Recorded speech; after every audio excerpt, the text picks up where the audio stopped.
अस्सलामुअलैकुम, आप देख रहे हैं ANY न्यूज नेटवर्क। मैं हूं मोहम्मद एहसन।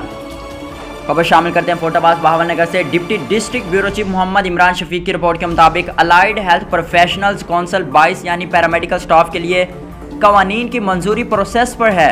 आज इसमें नई पेश रिफत काउंसिल के मेम्बरान के नोटिफिकेशन मंजरेआम पर आई। पैरामेडिकल स्टाफ के तमाम बड़ों, दोस्तों, भाइयों और मेरे छोटे प्यारों और तमाम पैरामेडिकल स्टाफ की लीडरशिप और वर्कर्स को दिल की गहराइयों से बहुत बहुत मुबारक हो। यकीनन ये आप सब की कामयाबी है। इस बिल के क़याम के लिए तमाम पैरामेडिकल स्टाफ की तंजीमों के सरबराहान और वर्कर्स के अलावा Pakistan dental technician association register के मरकजी सूबाई टीम, ज़िलाई सेटअप और तमाम मेम्बरान की कोशिशें यकसा नुमायाँ हैं। मुझे आप सब पर फ़ख्र है। अगर पैरामेडिकल स्टाफ मुतहिद, मुतफ़िक, इखलासमंद और कामयाबी के लिए कोशां रहे तो वो दिन दूर नहीं कि एक दिन हम अपने डॉक्यूमेंट्स पर रजिस्ट्रेशन हासिल करेंगे। आप सबके दिगर काविशों के अलावा पाकिस्तान डेंटल टेक्नीशियन एसोसिएशन की कोशिश और मेहनत से कामयाबियों की सीढ़ियाँ चढ़ने को मिलेंगी। Pakistan dental technician association register जिंदाबाद पाइंदाबाद।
बुलेटिन में फिल वक्त इतना। मजीद देखते रहिए ANY न्यूज नेटवर्क।